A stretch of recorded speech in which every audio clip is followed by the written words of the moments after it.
Andromeda Galaxy को messier 31, M31, NGC 224 के नाम से भी जाना जाता है। जहां हमारी मिल्की वे गैलेक्सी 13.51 बिलियन साल पुरानी है, वहीं दूसरी ओर एंड्रोमेडा गैलेक्सी का गठन बाद में हुआ। एंड्रोमेडा गैलेक्सी की उम्र 10.01 बिलियन साल है। एंड्रोमेडा गैलेक्सी सबसे दूर के ऑब्जेक्ट में से एक है जिसे आप नंगी आंखों से ढूंढ सकते हैं।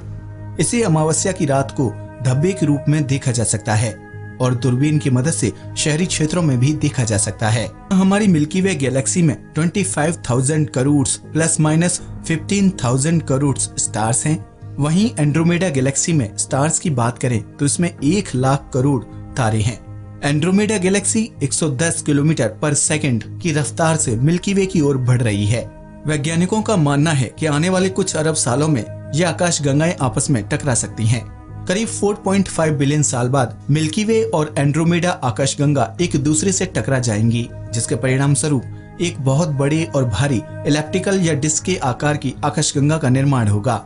जब ये होगा तब तक सूर्य फूलकर एक बहुत बड़ा लाल रंग का तारा बन जाएगा जिसमें सारे ग्रह समा चुके होंगे।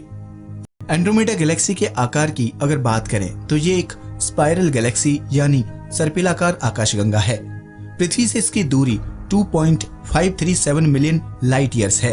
पूरी आकाशगंगा 2,20,000 प्रकाश वर्ष में फैली हुई है, जो अब तक खोजी गई आकाशगंगाओं के समूह में सबसे बड़ी है। एंड्रोमेडा गैलेक्सी हमारी मिल्की वे गैलेक्सी की तुलना में ज्यादा विशाल यानी मोर मैसिव है। एंड्रोमेडा गैलेक्सी का मास लगभग 1230 बिलियन सोलर मास है। मिल्की वे गैलेक्सी में 100 बिलियन प्लैनेट हैं। वहीं हमारी पड़ोसी गैलेक्सी एंड्रोमेडा में अनुमानित स्टार्स की संख्या 500 बिलियन प्लैनेट्स है। में डबल न्यूक्लियस है। इसके केंद्र या कोर में तारों का एक विशाल समूह है, लेकिन इसके कोर में कम से कम एक सुपरमैसिव ब्लैक होल भी है। जहां हमारी मिल्की वे गैलेक्सी में 10 मिलियन ब्लैक होल होने की बात कही जाती है और उसके केंद्र में एक सुपरमैसिव ब्लैक होल है जिसका नाम सजिटेरियस ए है। वहीं एंड्रोमेडा गैलेक्सी की बात करें तो एस्ट्रोनॉमर्स ने 26 नए संभावित ब्लैक होल की खोज की। 1887 में आइजैक रॉबर्ट्स ने एंड्रोमेडा की पहली तस्वीर ली। इस गैलेक्सी में कई सुपरनोवा प्रतिक्रियाएं, नए तारों का बनना, नष्ट होना, तारों का समीकरण और कई सौरमंडल तक पाए गए हैं।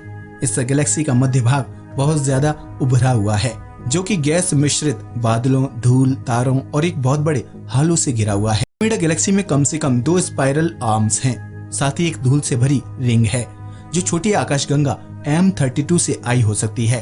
इसके अलावा एंड्रोमेडा गैलेक्सी में और उसके आसपास कम से कम 450 ग्लोब्यूलर क्लस्टर हैं।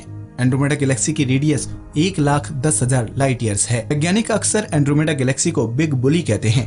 दरअसल इसकी 2 सैटेलाइट गैलेक्सीज M32 और M110 सबसे ज्यादा पीड़ित हैं, क्योंकि इतिहास में एंड्रोमेडा का निर्माण M32 की स्टेलर डिस्क के टूटने से हुआ था। एंड्रोमेडा के स्पाइरल्स लगातार बिगड़ते रहते हैं, जो कि M32 और M110 के गुरुत्वाकर्षण बल के कारण होता है। गैलेक्सी एंड्रोमेडा कॉन्स्टेलेशन के क्षेत्र में दिखाई देती है, इसलिए इसे एंड्रोमेडा गैलेक्सी नाम दिया गया। इसके अलावा एंड्रोमेडा मिथिकल ग्रीक प्रिंसेस का नाम था।